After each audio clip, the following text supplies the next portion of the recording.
welcome back to the Honeymoon Hikers stories of our through hike in 2010.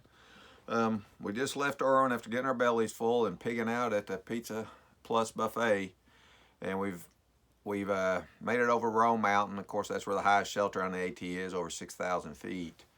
And we made it down to Over Mountain, which was the barn that they tore down in the last year or two.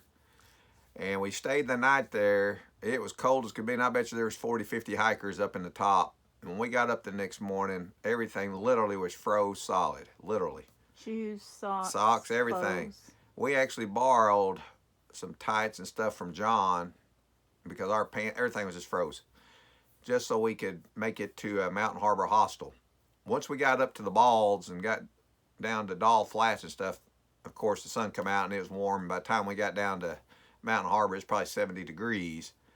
But that night was bitterly cold and we about froze to death. So that was our coldest night on the AT. But then after that, we made our way over to Kincora. But then we made it to Watauga Lake, stayed at that first shelter. And of course, that was in 2010. And as everybody knows, that shelter is notorious for bear activity. They actually have tore the shelter down now, but we experienced our first close encounter with a bear that night. Me and Marcia was sleeping in our tent right behind the shelter. Everybody else was in the shelter. And about daylight, we heard everybody holler, "Bear, bear." So we got up, checked, and that bear was so fast that he cut the food bags down, tucked them, and ran off.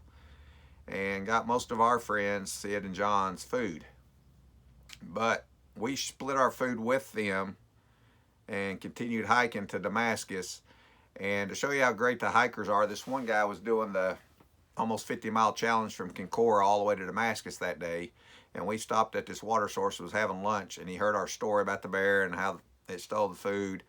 And lo and behold, he said, "I'm not going to eat all this food. I'm doing 50 miles into Damascus. I'll be there to resupply tomorrow." And he gave Sid and John a bunch of food to help them camp one night and then get in Damascus the next day. And so that's just how nice the hikers are and how grateful we were to him to share some of his food. And then we made it to Damascus, and my mom showed up and brought chocolate pie and a bunch of home-cooked meal for us to eat at Subway, and we stayed a night in Damascus. So tomorrow we'll talk about sickness and me and Marcia trying to make it to all-you-can-eat ribs. Well, one thing that he left out was before we went to the shelter, we went into, is that where we went in for barbecue? Yes, we went in for barbecue. And I got sick, and I was sick all night long, puking behind our tent, behind the shelter. And the bear never bothered us. Never it took bothers. everybody else's food. Yep. And we sleep with our food.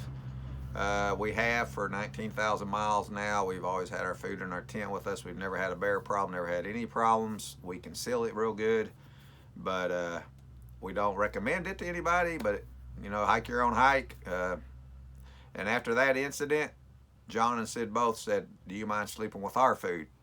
Keep it in tent with you instead of us hanging it as well." And so we did. We used it as a pillow sometimes. So that's so far that's got us to Damascus. And the next couple stories, not the one we're going there, but 2 stories from now, you're going to hear an amazing story that is just crazy, and it's all true. So thank you all for joining us.